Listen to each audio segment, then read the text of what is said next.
नमस्कार प्यारे बच्चों, कैसे हैं आप लोग? तो सभी बच्चों की जो नीट और जेईई और सीयूटी के लिए आपकी तैयारी अच्छी चल रही होंगी।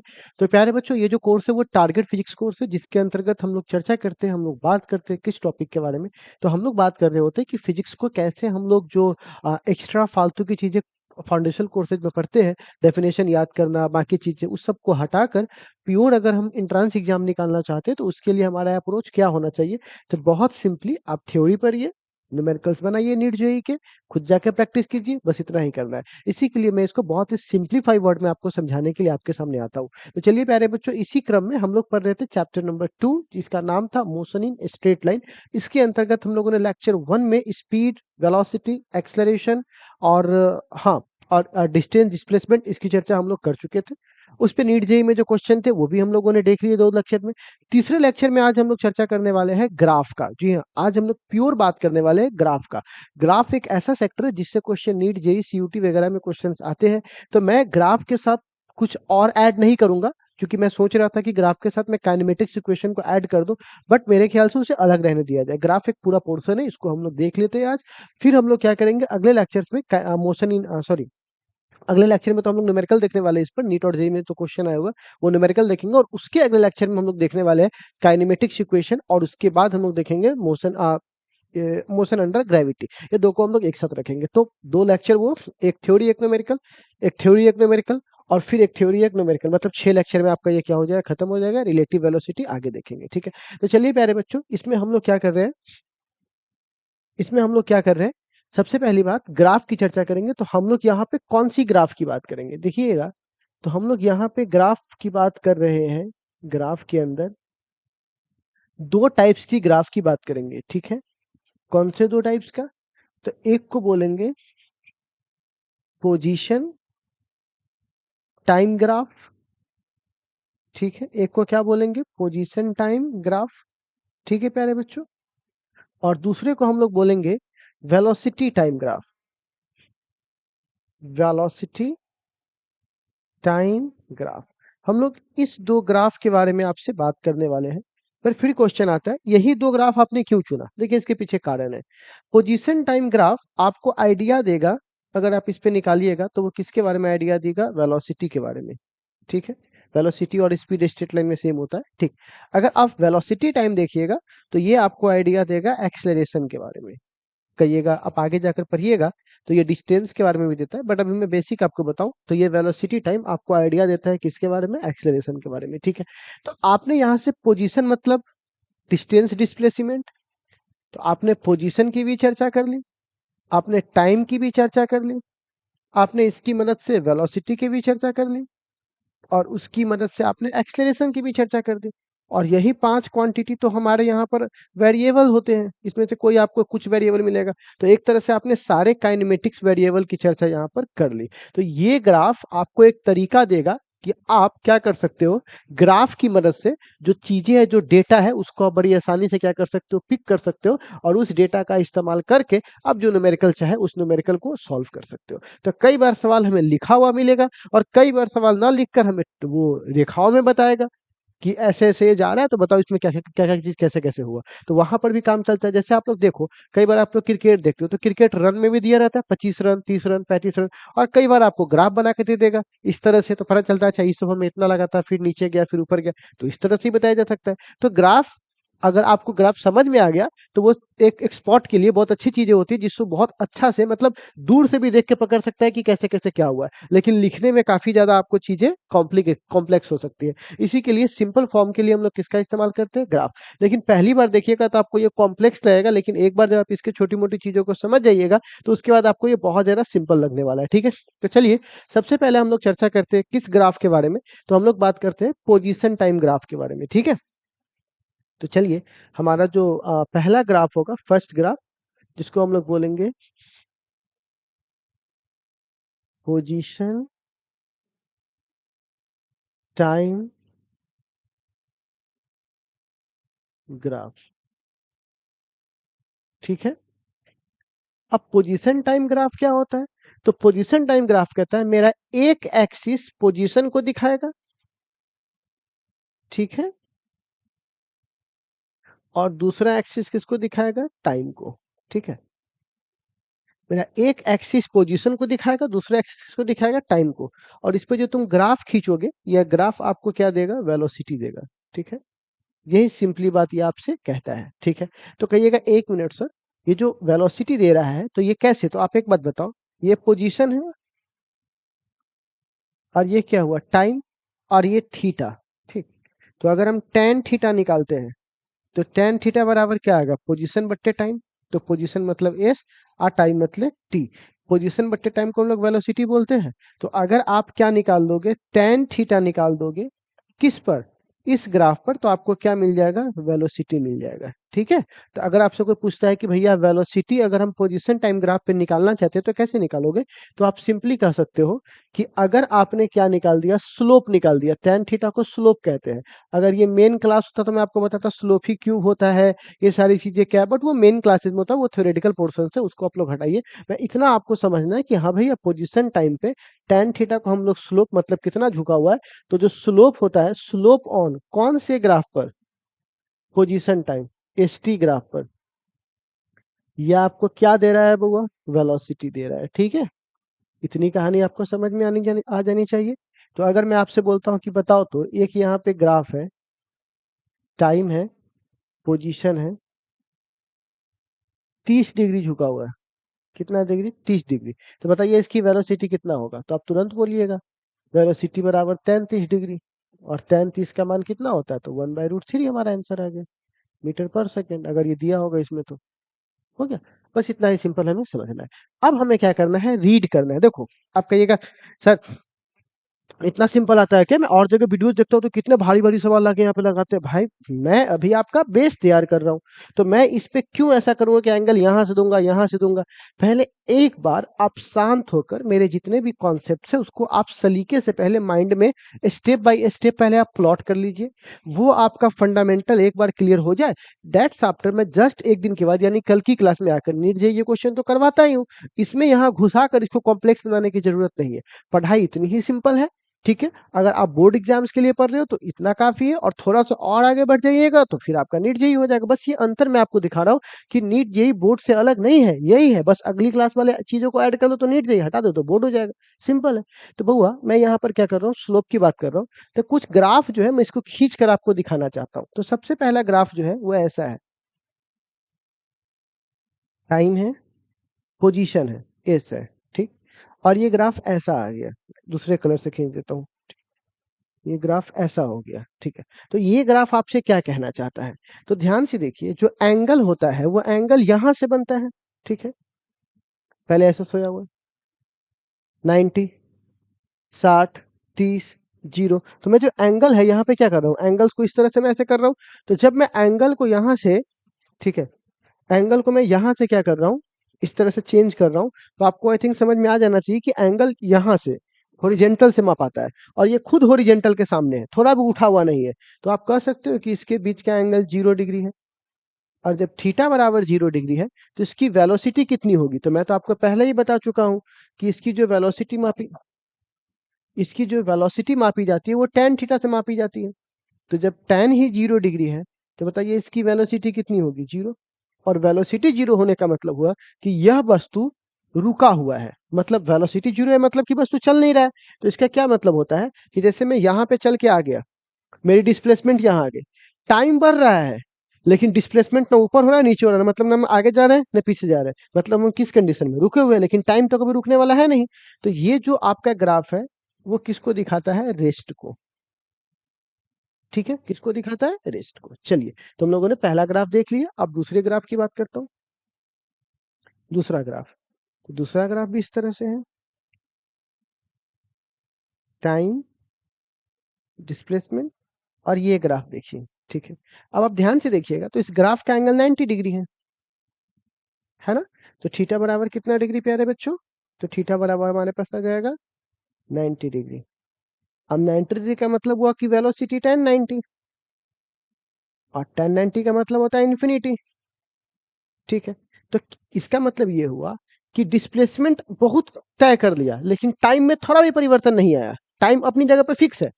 अब डिस्प्लेसमेंट क्या हो रहा है, बढ़ रहा है। इसका मतलब क्या हुआ, समय ना बढ़े और तुम पटना चले जाओ तो किस स्पीड से गए होंगे, पलक झपका निकल गया मतलब तुम बहुत स्पीड में गए होंगे। क्या समय को रोक पाना संभव है?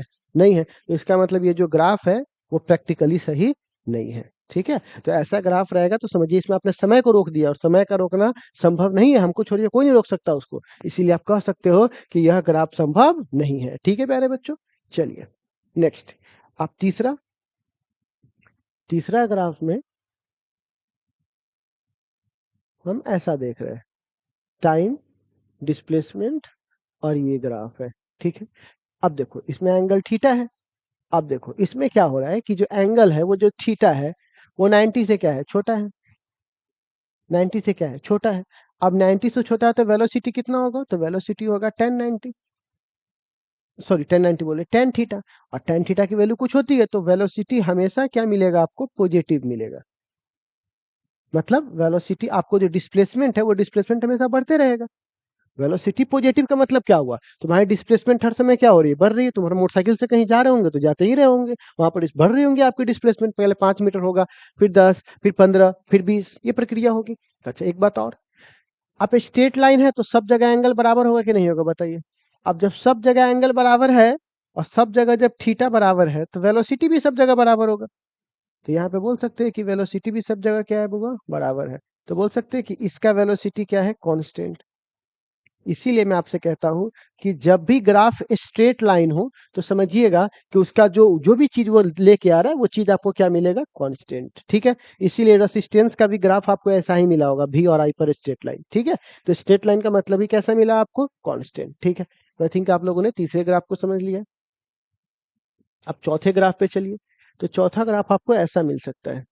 ठीक है, टाइम, डिस्प्लेसमेंट और ऐसा मिल सकता है। ठीक है, अच्छा इस ग्राफ का क्या मतलब निकलता है, तो इस ग्राफ का सेंस निकलता है प्यारे बच्चों कि आपका जो थीटा है वो 90 से बड़ा है। 90 से क्या है, बड़ा है। तो आपकी जो वेलोसिटी है वो किसके बराबर होती है, टेन थीटा के। अब जब वेलोसिटी अगर टेन थीटा के बराबर है आपकी, ठीक है, तो आपको एक चीज समझना पड़ेगा कि जब आपकी वेलोसिटी टेन थीटा के बराबर है तो आप कह सकते हैं कि आपकी जो वेलोसिटी है वो नेगेटिव होगी। क्या होगी, नेगेटिव होगी। अच्छा वेलोसिटी नेगेटिव क्यों होगी, ठीक है, तो वेलोसिटी नेगेटिव होने के पीछे एक बेसिक सा कारण क्या है कि आपकी जो वेलोसिटी है वो tan थीटा पे डिपेंड कर रही है, और आपकी जो tan थीटा है वो ऑलरेडी नेगेटिव है। ठीक है ना, क्या है, वो ऑलरेडी नेगेटिव है। तो जब ऑलरेडी नेगेटिव है, एक एक आप लोग काम कर लीजिएगा, 3-4 केला है निपटा लीजिए उसको। तो क्या बोल रहे हैं, वेलोसिटी जो है प्यारे बच्चों क्या है, वो 90 से छोटा होगा, तो मतलब वेलोसिटी नेगेटिव होगा। तो ऐसे हालात में वेलोसिटी तो आपको नेगेटिव आ गया, मतलब डिस्प्लेसमेंट बढ़ने के बजाय घट रहा है। मतलब कोई आदमी, डिस्प्लेसमेंट क्या होता है, जिस जहां से चले थे वापस वहीं आओगे तो क्या हो जाएगा, जीरो। तो जब वो वापस आ रहा होगा तो उसकी डिस्प्लेसमेंट क्या हो रही है, घट रही होगी, तो मतलब अब वो वापस आ रहा है। ठीक है, चलिए अब अब सवाल है कि अब सबका एंगल एक जैसा है, तो जब सबका एंगल एक जैसा है तो वेलोसिटी भी क्या होगा, क्योंकि जब एंगल्स बराबर है तो वेलोसिटी भी क्या है, बराबर। इसका क्या मतलब हुआ, इसका मतलब हुआ कि आपकी जो वेलोसिटी है वो कांस्टेंट स्पीड से मतलब कि है। आपकी वेलोसिटी कांस्टेंट है, इसका क्या मतलब हुआ, वो तो घट रहा है ना, घट डिस्प्लेसमेंट रहा है। मतलब हर सेकंड 5 मीटर घट रहा है, लेकिन 5-5 सब में है, मतलब वो एक समान घट रहा है, नहीं कि कभी 5 घट गया कभी 10 घट गया, नहीं, 5 फिर 5 फिर 5, हर सेकंड 5-5 घट रहा है। तो मतलब आपकी ये क्या मिला, आपको कांस्टेंट मिला। ठीक है, तो आप इस ग्राफ से समझ लिए कि आपका जो ये वाला पार्ट है वो कांस्टेंट है। ठीक है, नेक्स्ट, ये टाइम है और ये क्या है, डिस्प्लेसमेंट है। अब अगर एक ग्राफ ऐसा आ जाए, ठीक है, तो इसका मतलब क्या हुआ, इसका मतलब सबसे पहले तो आप ये समझिए कि जो आपका एंगल यहाँ पे थीटा 1 है, इस जगह पे थीटा 2 है, और इस जगह पे थीटा 3 है। अब आपको नहीं लग रहा है कि एंगल बढ़ रहा है, थीटा 3 ज्यादा बड़ा एंगल है किससे, थीटा 2 से। थीटा 2 ज्यादा बड़ा एंगल है किससे, थीटा 1 से। तो पक्की बात है कि टेन थीटा क्या हो रहा है, बदल रहा है। यहाँ टेन थीटा एक जैसा था, लेकिन यहाँ पे टेन थीटा क्या हो रहा है, बदल रहा है। तो ऐसे हालात में आप बोल सकते हैं कि वेलोसिटी भी बढ़ रही है। तो क्या यहाँ वेलोसिटी कांस्टेंट हुई, नहीं, वेलोसिटी क्या हुई, वेरिएबल। मतलब वेलोसिटी यहाँ पर क्या हो रही है, बदल रही है, चेंज हो रही है। ठीक, अब कैसा चेंज हो रही है, तो पहले कम एंगल था, फिर ज्यादा, तो वेलोसिटी बढ़ रही है ना। तो अगर ग्राफ किसकी तरफ बेंड कर रहा है, डिस्प्लेसमेंट की तरफ, तो आप बोल सकते हो वेलोसिटी इंक्रीजेज। ठीक है, वेलोसिटी क्या हो रहा है, बढ़ रहा है। ठीक है, सिंपली।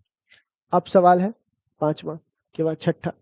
अब अगर मान के चलो कि ग्राफ ऐसा हो, टाइम, डिस्प्लेसमेंट, ऐसा, तो अब बताइए इस जगह पर, अब बताइए एंगल, तो एंगल यहाँ पे ज्यादा होगा, यहाँ पर भी एंगल होगा, और इस जगह पर भी एंगल होगा। तो 3 वाला ज्यादा होगा, पहले 1 लिख देता हूँ, 1 2 3, ठीक है। 1 वाला ज्यादा होगा, फिर 2 वाला होगा, फिर 3 वाला होगा। तो आप बोल सकते हो कि थीटा जो है वो डिक्रीज कर रहा है। जब थीटा डिक्रीज कर रहा है तो इसका जो वेलोसिटी भी होगा वो भी क्या करेगा, डिक्रीज करेगा।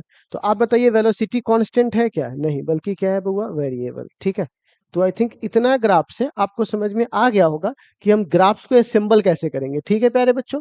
चलिए इतना ग्राफ से समझ में आ गया, थोड़ा सा और इसको, नहीं इतना बड़ा सा हो जाएगा। तो हम लोगों ने एक ग्राफ क्या देख लिया बउआ, पोजीशन टाइम, ठीक है। अब आता है दूसरे ग्राफ की बारी।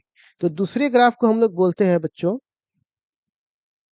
इसको हम लोग बोलते हैं velocity time, velocity time graph. अब सवाल है वेलोसिटी टाइम ग्राफ क्या होता है। तो देखिएगा, टाइम, वेलोसिटी, ठीक है। इस पे तुमने जो ग्राफ खींचा वो एंगल थीटा हुआ। तो अगर तुम इसका स्लोप निकालोगे, स्लोप मतलब टेन थीटा, तो आपको नहीं लग रहा है कि टेन थीटा बराबर हो जाएगा वेलोसिटी बटे टाइम, लंब बटे आधार, लंब वेलोसिटी और आधार क्या है, टाइम टी। तो अब बताइए इसको हम लोग क्या बोलेंगे, तो इसको बोलते हैं acceleration, change in velocity upon time. तो अब बताइए हमारे पास टेन थीटा बराबर एक्सेलरेशन आ गया, तो हम लोग बोल सकते हैं टेन थीटा इक्वल टू क्या आ गया, एक्सेलरेशन आ गया, ठीक है। चलिए अब सवाल है, अगर मैं पहला ग्राफ बनाता हूँ यहाँ पर, ठीक है, पहला ग्राफ, और ये ग्राफ ऐसा है, बिल्कुल ऐसा, बिल्कुल पहले वाले की तरह वेलोसिटी। पहले यहाँ पर डिस्प्लेसमेंट होता था, अब यहाँ वेलोसिटी हो गया है, ठीक। और मैं ऐसा ग्राफ बनाऊंगा, तो बिल्कुल यही वही बात बोलेगा, थीटा बराबर फिर से कितना डिग्री, 0 डिग्री। तो मतलब एक्सेलरेशन, पहले वेलोसिटी लिखते थे क्योंकि टेन थीटा वेलोसिटी के बराबर था, किस ग्राफ पर, पोजीशन टाइम के ग्राफ पर। लेकिन अगर वेलोसिटी टाइम हो जाएगा तो वही टेन थीटा किसके बराबर हो जाएगा, एक्सेलरेशन के। तो कई लोग कंफ्यूज रहते हैं कि सर टेन थीटा किसके बराबर है, भैया वो डिपेंड करता है एक्सिस क्या है आपका, ठीक है प्यारे बच्चों। तो अब आपका एक्सेलरेशन क्या हो गया, 0। मतलब एक्सेलरेशन 0 हो गया, इसका मतलब क्या हुआ कि वस्तु रेस्ट में नहीं है। मतलब तूने मोटरसाइकिल का चल रहा है और मोटरसाइकिल का एस्केलेटर लेना बंद कर दिया, तो क्या आप रुक जाओगे, नहीं, बल्कि उसी स्पीड से क्या होगा, एक समान आगे बढ़ते रहोगे। तो यहाँ पर जो वेलोसिटी है वो 0 भी हो सकता है रुका हुआ होगा तो, और अगर वो चल रहा होगा तो कांस्टेंट भी हो सकता है, ठीक है। ये दोनों काम यहाँ पर हो सकते हैं।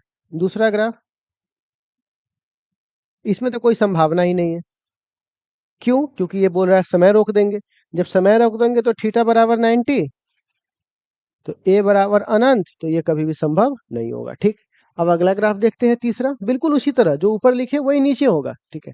तो अब क्या करते हैं हम लोग, यहाँ पर एक ग्राफ ऐसा लेते हैं, टी भी स्ट्रेट लाइन, फिर से वही वाली कहानी, थीटा 90 से छोटा होगा, तो एक्सेलरेशन क्या होगा बउआ, नेगेटिव की पॉजिटिव, पॉजिटिव, क्योंकि 1090 का मान प्लस में होता है, ठीक है। मतलब कि आपकी डिस्प्लेसमेंट है, अब आपकी वेलोसिटी क्या हो रही है, बढ़ रही, क्या बढ़ रही है बुआ, वेलोसिटी बढ़ रही है। और सबका एंगल क्या एक जैसा है, स्ट्रेट लाइन ग्राफ देखते समझ जाइए कांस्टेंट। तो मतलब आपकी जो एक्सेलरेशन है, जो ये जो ए आया है, वो क्या मिलेगा, कांस्टेंट, क्योंकि ग्राफ स्ट्रेट लाइन में है, ठीक। अच्छा, अगर मैं यहाँ पे ये करूँ कि चौथा वाला में अगर मैं ग्राफ को ऐसा कर दूं, टी भी, और ऐसा कर दूं, तो फिर यहाँ से थीटा 90 से बड़ा हो जाएगा, और जैसे 90 से बड़ा होगा तो फिर आपका जो एक्सेलरेशन है वो क्या आएगा, निगेटिव आएगा, क्योंकि 10 90 से बड़ा होने पर निगेटिव होने लगता है। तो ऐसे हालात में, लेकिन अभी भी यह है स्ट्रेट लाइन ही, तो स्ट्रेट लाइन होगा तो ए जो हो वो घट जरूर रहा है, लेकिन कैसे घट रहा है, कांस्टेंट। मतलब पैसा घट रहा है लेकिन 5 5 5 5 हर समय घटा, नहीं कि कोई 5 कभी 15 कभी 7 कभी 8, उसको अनबैलेंस बोल देंगे, और ये क्या हो रहा है, एक समान से घट रहा है, ठीक है। अब प्यारे बच्चों अगर आपने पहला वाला समझ लिया हो तो नेक्स्ट अब आपके पास ये है पांचवा वाला, ये भी ग्राफ बहुत सही है, टाइम वेलोसिटी, ऐसा हो जाएगा, है ना। तो फिर यहाँ से एंगल यहाँ पर क्या होगा, इसका एंगल छोटा होगा, फिर ये ज्यादा बड़ा और ये और बड़ा, तो तीसरे वाले का ज्यादा होगा दूसरे वाले से, दूसरे वाले का ज्यादा होगा पहले वाले से। तो थीटा इंक्रीज कर रहा है कि डिक्रीज कर रहा है, तो एंगल धीरे धीरे बढ़ रहा है ना। तो एंगल बढ़ रहा है तो एक्सेलरेशन भी क्या होगा, बढ़ेगा, मतलब इंक्रीज करेगा, ठीक है ना, पॉजिटिव, मतलब ये इंक्रीज करेगा, ये भी इंक्रीज करेगा, और जब एक्सेलरेशन इंक्रीज करेगा तो वेलोसिटी क्या होगा, बढ़ेगा, प्लस में, है ना। अच्छा इसमें देखो, टाइम वेलोसिटी, ठीक है। अब ये डिक्रीज करेगा, क्योंकि ये टाइम की तरफ झुका हुआ है और ये वेलोसिटी की तरफ झुका हुआ है। तो आप बताइए थीटा बढ़ रहा है या घट रहा है? तो डिक्रीज, बिल्कुल ऊपर वाली कहानी, डिक्रीज। एक बार आप समझा देते हो तो वही चीज रिपीट होता है, तो आपको बहुत आसान लगेगा। तो आप बताइए जो v है, जो a है, वो क्या करेगा? तो a भी डिक्रीज करेगा, और a का मान क्या होगा? तो वो डिक्रीज करेगा, धीरे धीरे घटेगा v का मान, ठीक है ना। तो a का मान घटेगा तो v का मान में धीरे धीरे क्या होगा? वेलोसिटी क्या होगा? धीरे धीरे घटना चालू होगा, आप धीरे धीरे जाकर रुक जाओगे। तो ये आपकी पूरी कहानी थी, जब आप बात कर रहे हो पोजीशन टाइम ग्राफ का, और जब आप यहाँ पे बात कर रहे हो वेलोसिटी टाइम ग्राफ का। लेकिन वेलोसिटी टाइम ग्राफ ने एक स्पेशल चीज अपने साथ रखता है। क्या रखता है, मैं आपको बताता हूँ। इसमें एक चीज यहाँ पर क्या है बच्चों, एक चीज यहाँ पर क्या है, ठीक है, कि यहाँ पर एक चीज क्या है कि सबसे पहले हम बात करते हैं, अगर तुमने वेलोसिटी टाइम पर tan थीटा निकाल दिया तो वो आपको एक्सलरेशन देगा। क्या देगा? एक्सलरेशन, ठीक है। और अगर आपने वेलोसिटी टाइम के ग्राफ पर, अगर याद रखिएगा ये बात, क्या निकाल दिया? एरिया, तो ये आपको डिस्टेंस यानी पोजीशन देगा, डिस्टेंस या डिस्प्लेसमेंट जो भी आपका हो वो देगा, ठीक है। अगर तुमने क्या निकाल दिया? एरिया। किस पर? वेलोसिटी टाइम पर। पोजीशन टाइम पे नहीं, वेलोसिटी टाइम पर। कैसे? तो मैं दिखाता हूं। टाइम, वेलोसिटी, आपने निकाल दिया एरिया। ये वेलोसिटी है और ये क्या है? टाइम है। तो इसका एरिया निकालिए। तो एरिया क्या होगा? लंबाई गुने चौड़ाई, क्योंकि ये आयत है, तो लंबाई गुने चौड़ाई। और आपको पता है v बराबर होता है दूरी बट्टा समय, तो s बराबर क्या होगा? v गुने t। तो पक्की बात है तुमने जो एरिया निकाला है वो s के बराबर है। तो इससे क्या पता चलता है कि तुमने जो एरिया निकाला है, अंडर किसके अंडर निकाला है? वेलोसिटी टाइम के अंडर निकाला है। वो एरिया जो अंडर है वो किसके बराबर होगा? बुआ, पोजीशन के। तो मान के चलिए हम ऐसा ग्राफ दे देंगे आपको, टाइम, वेलोसिटी, ऐसा ग्राफ दे देंगे, बोलेंगे इसका एरिया निकालो, सॉरी इसका डिस्टेंस निकालो, इसमें कितना चला है। तो आप इसको टुकड़ों में तोड़ दोगे, और इस पार्ट का अगर तुम एरिया निकाल लोगे इसको टुकड़ा टुकड़ा करके, तो यहाँ पर क्या निकाल लोगे तुम? यहाँ पर एक तरह से पोजीशन निकाल लोगे, ठीक है। तो बस आप इतना कॉन्सेप्ट को अपने अंदर समा के रखिए, ठीक है। इस पे क्वेश्चन कैसे आएगा वो आप मत सोचिए।